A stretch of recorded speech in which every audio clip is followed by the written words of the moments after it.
Salam saudara-saudara yang dikasih Tuhan.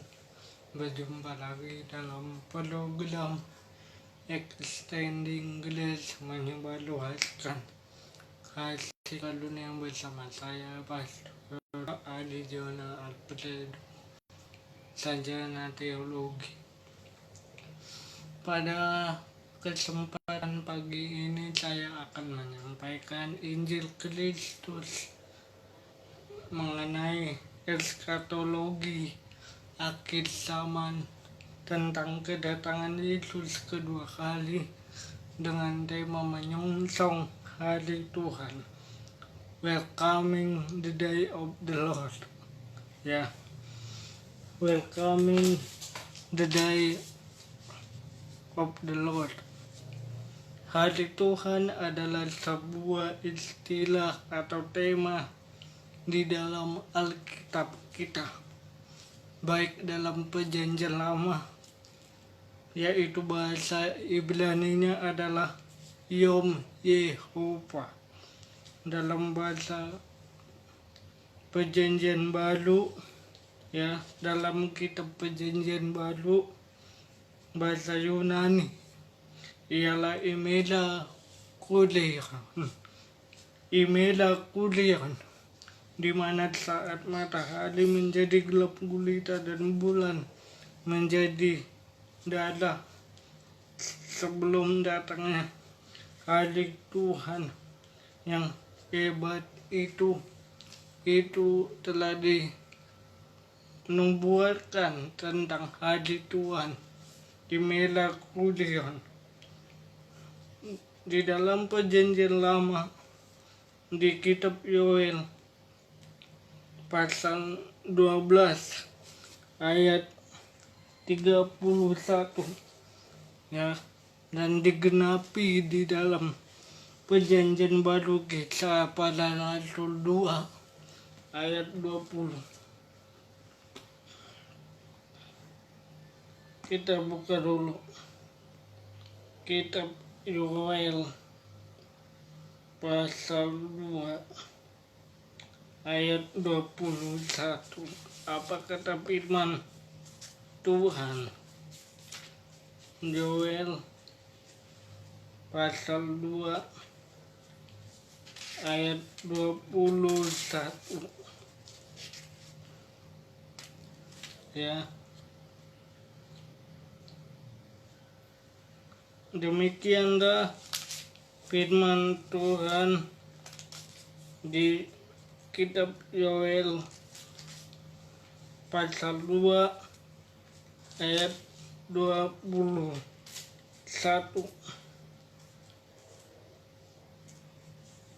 Demikian bunyi firman Tuhan.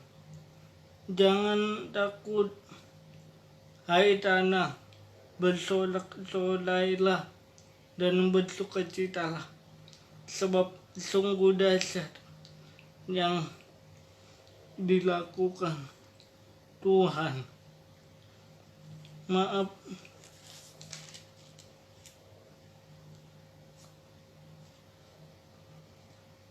Yoel pasal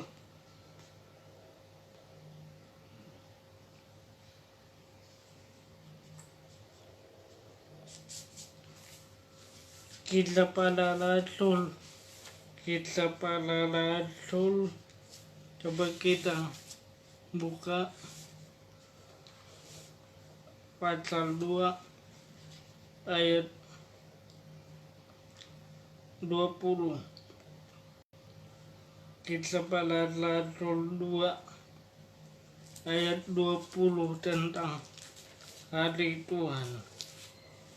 Ya, saudara diberkati hari ini. Demikianlah firman Tuhan. Ya, Kisah Para Rasul 2 ayat 21 dikatakan ayat 20, matahari akan berubah menjadi gelap gulita dan bulan menjadi darah sebelum datangnya hari Tuhan yang besar Ya, hari Tuhan yang besar dan mulia itu tercatat dalam Kisah pada Rasul 2 ayat 20, ya, mengenai hari Tuhan. Dikatakan di sana bulan atau tanda-tanda di langit menjadi berubah menjelang kedatangan hari Tuhan. Tanda langit menjadi berubah ketika hari Tuhan datang. Ya, artinya kedatangan Tuhan atau hari Tuhan benar-benar nyata akan datang. Ya, di dalam kitab Yoel juga dikatakan mengenai hari Tuhan. Ya, artinya pasti bahwa hari Tuhan itu ada dan pasti terjadi. Ya, hari Tuhan itu seperti apa? Bukankah setiap hari adalah hari Tuhan? Ya, bukankah setiap hari kita melakukan aktivitas ini semua adalah hari Tuhan? Tetapi hari Tuhan di sini mengenai akhir zaman, kedatangan Kristus kedua kali di dalam perjanjian baru. Ya, di dalam perjanjian baru di mana Yesus akan datang kembali memerintah bersama-sama dengan kita di dalam kerajaan. Ya, dan itu pasti terjadi karena Kristus akan datang kembali menghakimi orang yang hidup dan yang mati. Dan pasti terjadi tentang hari Tuhan, kedatangan Tuhan kedua kali untuk menghakimi orang hidup dan yang mati. Itu di kitab Para Rasul. Dalam perjanjian lama, pada saat tersebut merujuk pada peristiwa temporal seperti invasi bahasa asing, penaklukan kota, dan penderitaan masyarakat. Frasa ini muncul di dalam kitab Yesaya. Di dalam perjanjian baru, hari Tuhan merujuk kepada peristiwa-peristiwa itu sendiri yang diprediksi pada masa berikut. Riwayat dunia yang hancur meliputi penghakiman Allah, penghakiman terakhir, dan dunia yang akan datang mengacu kepada eskatologi, kedatangan Kristus kedua kali di akhir zaman. Konsep hari Tuhan dalam perjanjian lama, Yom Adonai bahasa Ibrani-nya. Secara Arabiah bahasa Ibrani berarti harinya Tuhan. Yom itu artinya day, hari. Adonai itu Tuhanku, Lord Tuhan, digunakan untuk menyatakan keberadaan, kedaulatan, eksistensi Tuhan dan kuasanya. Penggunaan konteks. Kata ini digunakan dalam konteks keagamaan di Alkitab dan tradisi Yahudi, merujuk pada waktu yang berkaitan dengan kekuasaan atau intervensi Tuhan. Kekuasaan Allah, intervensi Allah. Contoh paling umum adalah hari Tuhan mengacu kepada penghakiman atau istirahat. Dalam Perjanjian Lama, hari Tuhan muncul 18 literasi kenabian dalam kitab Yoel dan Zefanya. Muncul 208 kali dalam Perjanjian Lama, setengah dari kitab para nabi. Hari Tuhan digambarkan, dilukiskan tentang kejatuhan bangsa Israel pada tahun 587. Digambarkan tentang hari Tuhan. Terdapat dalam kitab Ratapan 3 ayat 21. Kita buka Ratapan 3 ayat 21 mengenai hari Tuhan.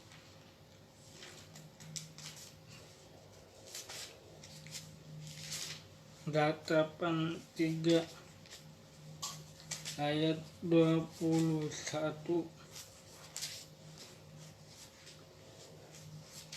Beginilah firman Tuhan. Dikatakan di sana, di Ratapan 3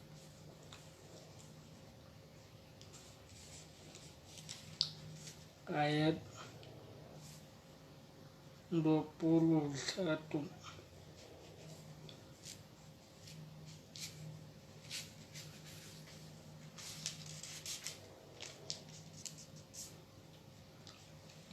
Tuhan, inilah yang kuperhatikan sebab aku berhadap. Jadi di dalam kitab Ratapan ini sebuah kitab yang saat itu bangsa Israel meratap tentang bagaimana mereka mengalami penderitaan, kesengsaraan, penganiayaan dari bangsa-bangsa yang tidak mengenal Allah. Mereka meratapi hidup, meratapi dunia yang penuh dengan berbagai cobaan, tantangan, rintangan, beban akibat kejatuhan manusia ke dalam dosa. Namun mereka meratap dan berharap menanti pertolongan Tuhan, menanti tentang datangnya Mesias Juru Selamat, ya, yang akan digenapi, yang akan terjadi di Perjanjian Baru ketika Mesias turun ke bumi, Juru Selamat lahir ke dunia. Dan itu juga yang kita alami di dalam perjanjian baru. Kita menanti kedatangan Kristus kedua kali. Menanti, menyongsong kedatangan Kristus kedua kali yang membawa pengharapan, keselamatan kekal, hidup kekal yang dijanjikan. Ketika Yesus datang membangkitkan orang yang hidup dan yang mati, membangkitkan manusia yang mati dalam Kristus.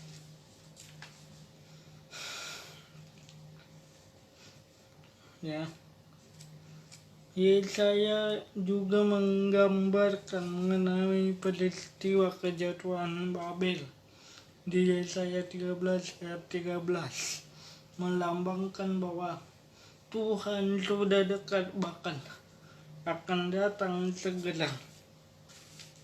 Bagian-bagian dalam ayat eskatologi, yaitu penghakiman di Sion.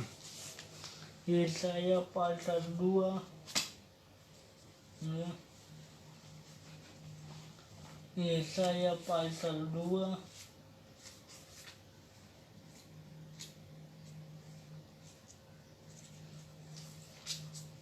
ayat 12.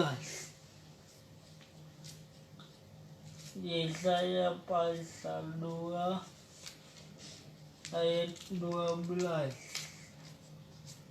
tentang kedatangan hari Tuhan di perjanjian lama. Dikatakan di sana, sebab Tuhan semesta alam menetapkan suatu hari melawan semua yang congkak dan angkuh, melawan yang meninggikan diri, semuanya akan didendakan. Jadi ketika hari Tuhan datang, ketika waktunya tiba, ya, Tuhan akan menetapkan suatu hari untuk melawan musuh-musuhnya yang congkak, yang bebal. Jadi Tuhan Yesus Kristus juga dalam perjanjian baru akan melawan musuh-musuhnya, menghakimi orang hidup dan yang mati, menghakimi orang-orang yang tidak percaya. Yohanes 3 mengatakan, barang siapa yang percaya diselamatkan, dan barang siapa yang tidak percaya akan dihukum. Itu juga dituliskan dalam kitab Yesaya tentang pemulihan dan penghakiman Sion. Yesaya pasal 13 tentang penghakiman dan pemulihan Sion.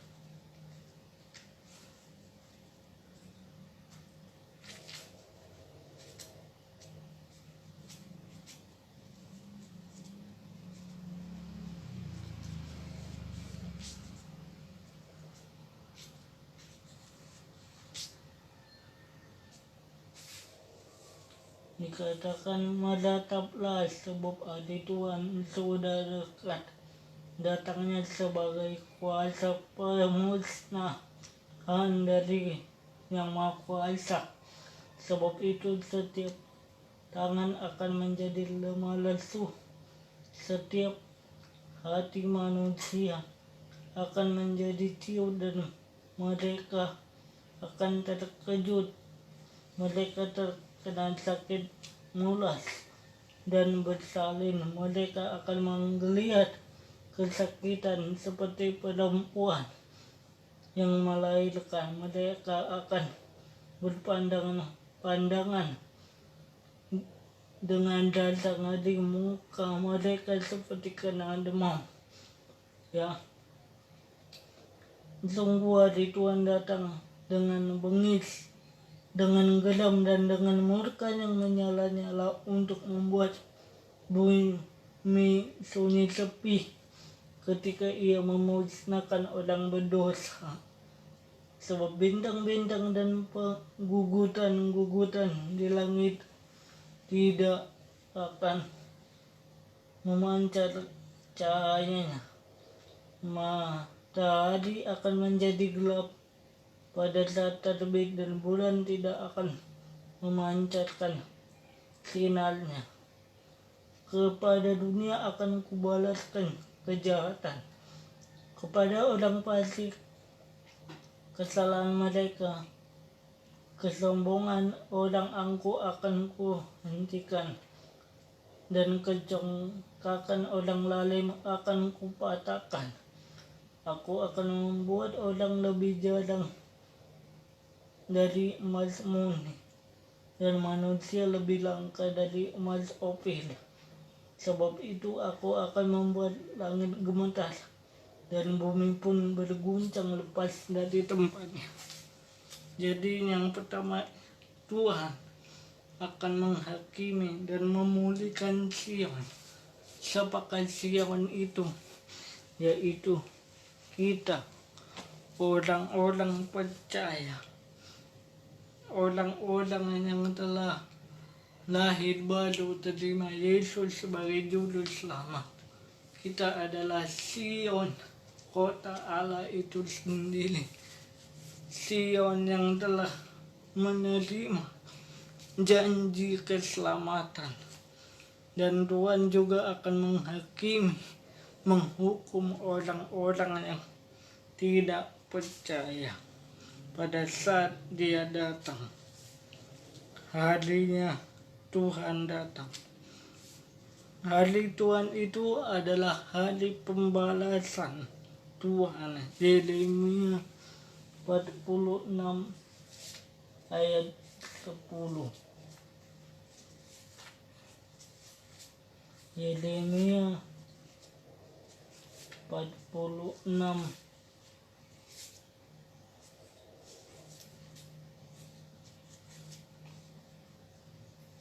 ayat 10.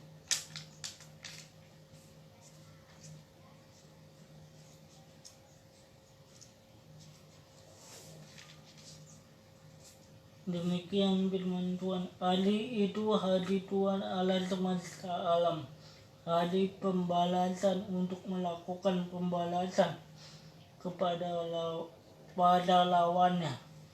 Pedang akan menelan sampai kenyang, dan akan puas meminum darah mereka.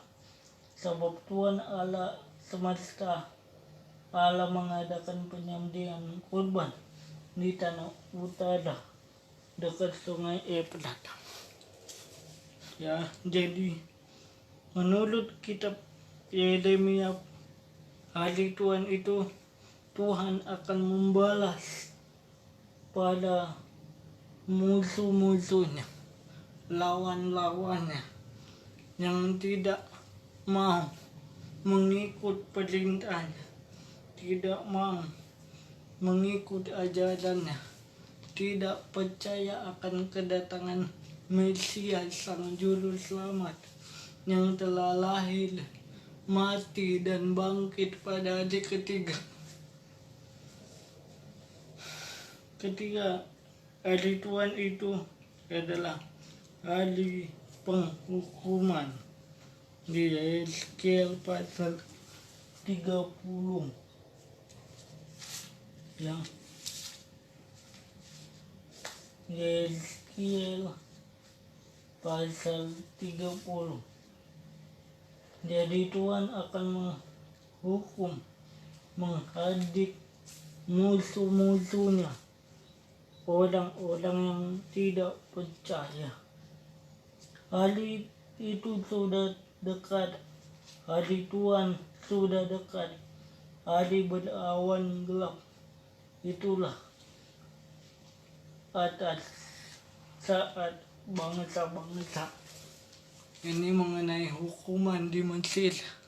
Ya, jadi pada saat hari itu datang, ya, semua awan menjadi gelap gulita. Ya, gelap gulita merupakan salah satu dari tulah yang diberikan Tuhan kepada bangsa Israel. Ya, di Mesir itu juga terjadi pada hari kedatangan Tuhan, yaitu bangsa menjadi kegelapan, kota-kota menjadi gelap. Ya, itu juga dalam kitab Obadya, hari Tuhan atas bangsa-bangsa. Di Obadya 15 ayat 15, ya, menurut kitab Obadya, hari Tuhan dan pemulihan, ya, hari murka, yaitu hari murka dan pemulihan. Jebanya 1 ayat 3. Jebanya 1 ayat 3. Aku akan menyapu manusia dan hewan. Aku akan menyapu burung-burung di udara dan ikan-ikan di laut. Aku akan menjatuhkan orang-orang fasik dan melenyapkan manusia dari murka bumi. Demikianlah firman Tuhan. Dikatakan oleh Jepanya adalah dia akan menyapu manusia, akan memusnahkan manusia bagi orang-orang yang menyembah kepada Baal. Baal ini berbicara tentang nabi palsu, ya, orang-orang yang masih percaya pada dewa-dewa, lo agamawi, lo nenek moyang, tenung-tenung, ya. Bagaimana tanda hari Tuhan dalam perjanjian baru, yaitu tentang the second coming of Jesus Christ, kedatangan Tuhan Yesus kedua kali. Kedatangan Tuhan Yesus kedua kali tandanya dengan perumpamaan pohon ara. Matius 24. Matius 24. Apa kata firman Tuhan?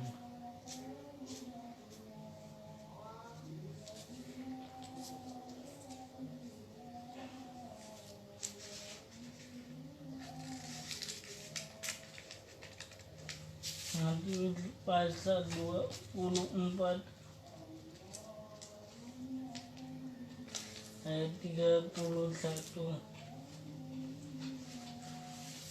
Ya, Matius 24 ayat 32-33, yaitu belajarlah dari perumpamaan tentang pohon ara. Apabila ranting-rantingnya berlembut dan mulai bertunas, kamu akan mengetahui musim panas sudah dekat. Demikian juga kamu melihat semuanya ini, ketahuilah bahwa ia sudah dekat, sudah di ambang pintu.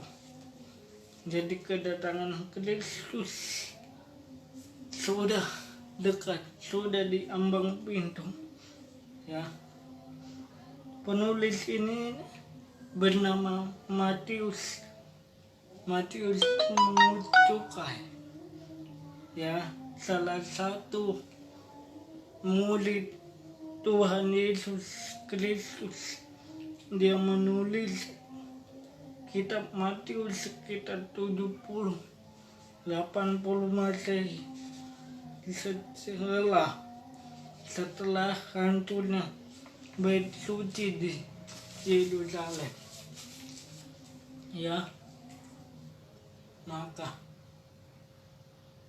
kita dapat petik, kita simpulkan bahwa akan terjadi keruntuhan pada bait Allah, rumah Tuhan, serta ditandai dengan peperangan, bencana alam, kelaparan, wabah, sampai penganiayaan, Kristus palsu, sistem agamawi duniawi yang sedang bekerja melalui antikris, ya, yang akan menguasai manusia, dan itu akan terjadi menjelang Yesus datang kedua kali, menjelang akhir zaman Yesus datang kedua kali. Hari Tuhan dalam perjanjian baru, yaitu Kristus datang di awan-awan, Kristus datang di angkasa. Lukas 21 ayat 25.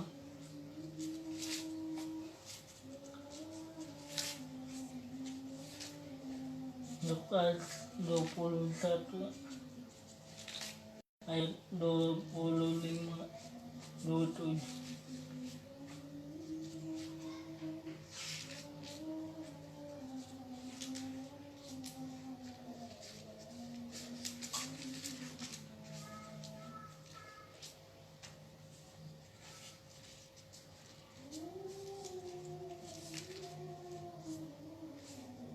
Ya, demikian firman Tuhan. Lukas 21, 25, 27. Akan ada tanda-tanda pada matahari, bulan, dan bintang-bintang. Dan di bumi bangsa-bangsa akan takut dan bingung menghadapi deru dan gelombang laut. Orang akan mati ketakutan dalam bumi ini, sebab kuasa-kuasa langit akan guncang. Pada waktu itu orang akan melihat Anak Manusia datang dalam awan-awan dengan kuasa dan kemuliaan yang besar. Ya, jadi Yesus datang di awan-awan, menyongsong manusia dari atas ke bawah, dan manusia menyongsong dia dari bawah ke atas. Jadi pada waktu Yesus datang kedua kali, Kristus dahulu yang turun ke bumi, kita tinggal terangkat ke surga, bertemu di angkasa, dan Yesus membawa kita ke rumah Bapa, ke Yerusalem baru yang dijanjikannya untuk orang beriman. Hari Tuhan dalam perjanjian baru, yaitu Tuhan Yesus datang membinasakan guru-guru palsu dan nabi-nabi palsu. Ya, tujuan Yesus datang kedua kali yang kedua adalah Tuhan Yesus datang kedua kali membinasakan guru-guru palsu dan nabi-nabi palsu. Dan siapakah guru-guru palsu itu? Siapakah nabi-nabi palsu itu? Yaitu orang-orang yang mengajarkan Injil palsu, yang mengajarkan Injil palsu, Matius 7 ayat 21 sampai 23. Ya.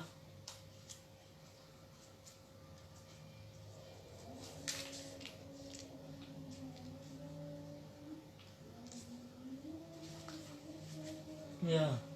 Pada hari terakhir banyak orang akan berseru kepadaku, Tuhan, Tuhan, bukankah kami bernubuat demi namamu dan mengusir setan demi namamu dan mengadakan banyak mujizat demi namamu juga.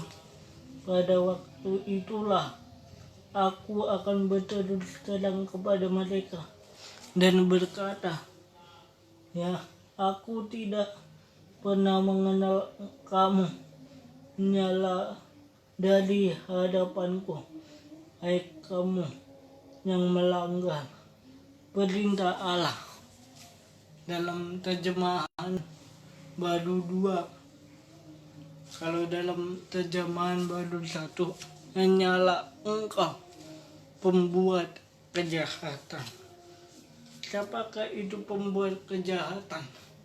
Yaitu orang-orang agamawi, legalisme agamawi yang hanya menyamar sebagai malaikat terang, ya, serigala berbulu domba, yaitu orang-orang yang memakai nama Yesus, menjual nama Yesus untuk kepentingan perut mereka, untuk mementingkan jasmani mereka. Mereka mungkin memberitakan Yesus, membaca Alkitab dan memberitakan nama Yesus, memproklamirkan Injil Kristus, tapi itu Injil palsu. Apa Injil palsu? Yaitu hukum Taurat dan legalisme agamawi, ya. Tetapi Injil murni, yaitu berita Injil kasih karunia Allah, di mana Kristus mati menyelamatkan manusia berdosa, mati menghapus, menebus, mengampuni dosa manusia, dan bangkit pada hari ketiga, bangkit dari kematian, hidup di hati kita orang percaya. Kita dibenarkan, kita disucikan oleh dadanya, kita dikuduskan oleh dadanya. Kita menerima mahkota kehidupan. Hari Tuhan dalam perjanjian baru yang ketiga, kedatangan Yesus dapat terlihat di atas langit biru. Jadi saat Yesus datang dari surga, dia akan nampak di langit, terlihat di langit. Dalam Matius 24 ayat 30. Matius 24 ayat 30. Saudara bisa baca dan catat ini di rumah masing-masing. Dikatakan Matius 24 ayat 30. Pada waktu itu akan tampak tanda anak manusia di langit. Semua bangsa di bumi akan menatap, dan mereka akan melihat anak manusia itu datang di atas langit dan dengan kuasa dan kemuliaan yang besar. Jadi Kristus akan datang dari langit, turun ke bumi, menjemput orang kudusnya, yaitu gerejanya, menjemput kita gerejanya untuk masuk ke dalam rumah Bapa, Yerusalem baru, langit baru, bumi baru, bagi kita yang telah ditebus oleh darah anak domba, bagi kita yang telah menerima sakramen tubuh dan darah Yesus, ya, kita memperoleh hidup kekal, jaminan masuk surga. Keempat, Yesus datang kedua kali membawa kita masuk ke dalam pesta perjamuan anak domba Allah. Wahyu, kitab Wahyu pasal 19 ayat 1 sampai 10, ya. Wahyu pasal 19 ayat 1 sampai 10. Kita nanti bisa baca di rumah masing-masing, ya. Ini tentang nyanyian jatuhnya Babel pada hari penghakiman di akhir zaman, di mana Babel akan dihakimi dan dihukum oleh Allah akibat pemberontakan kepada Allah, ketidakpercayaannya kepada Allah pencipta, ya. Hukuman bagi orang-orang yang akan binasa.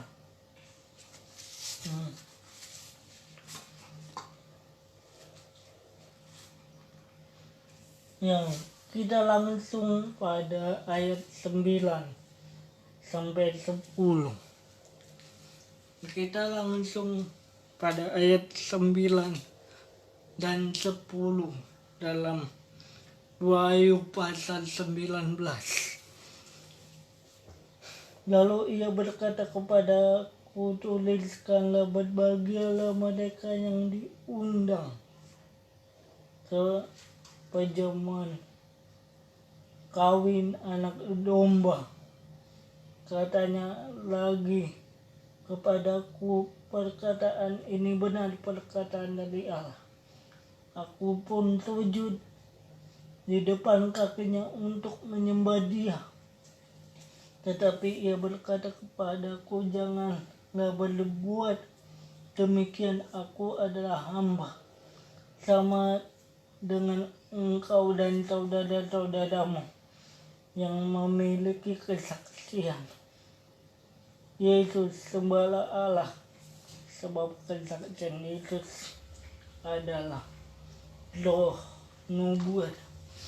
Kitab Wahyu ini dituliskan oleh Rasul Yohanes di Pulau Patmos.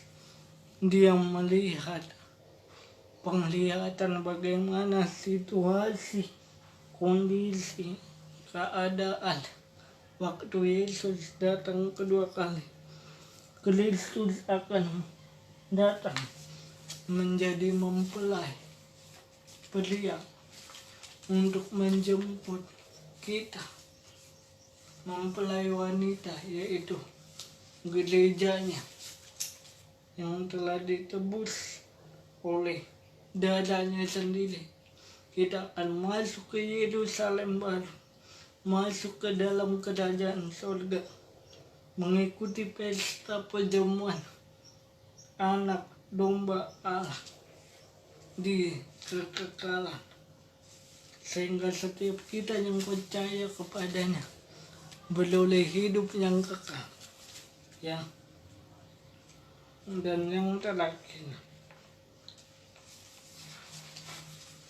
Kristus datang memulihkan semua, ya.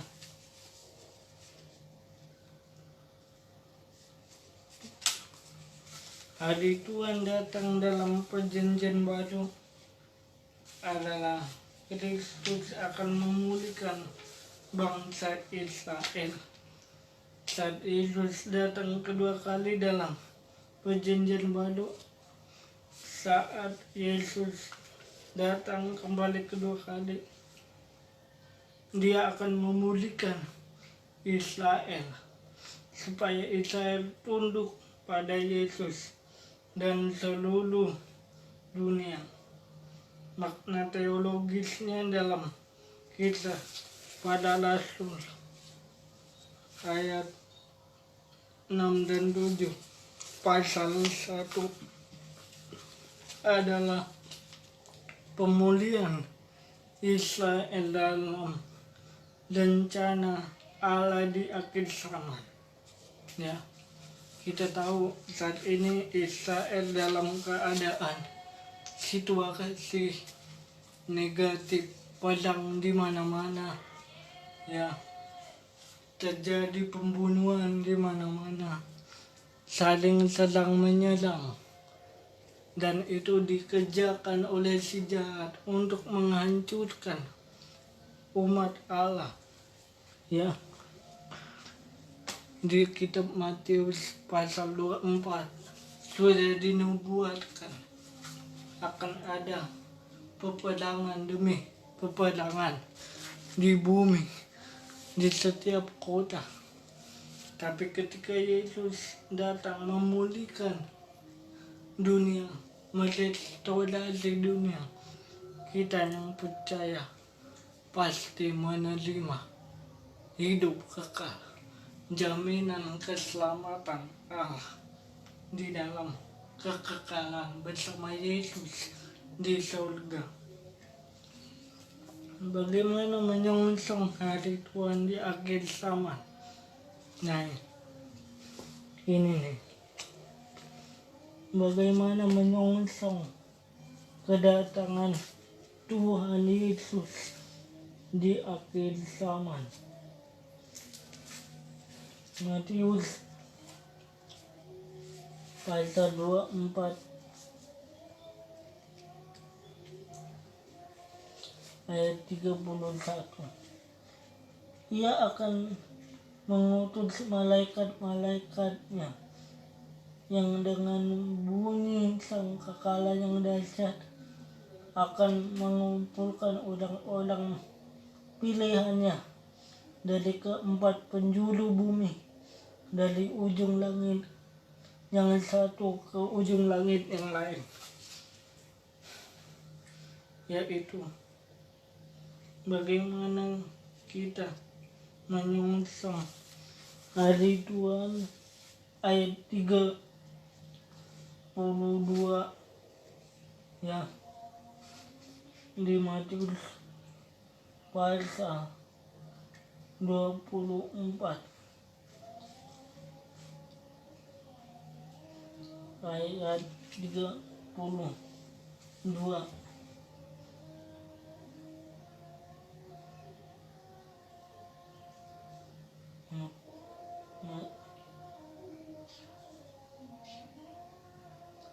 Matius 24 ayat 32.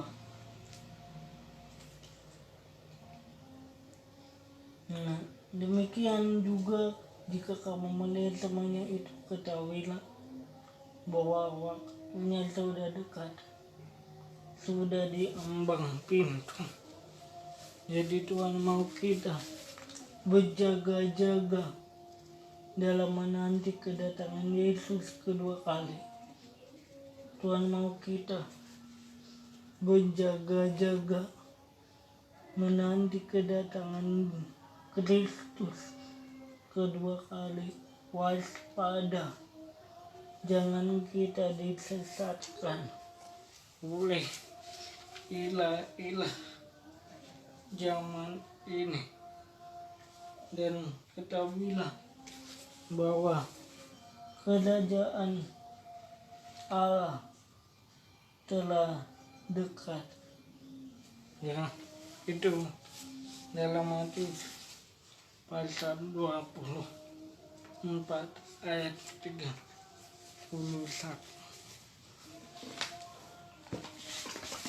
Oleh karena itu saudara, yakinlah, percayalah kepada Yesus sebagai juru selamatmu, juru selamatku. Dia telah mati gantikan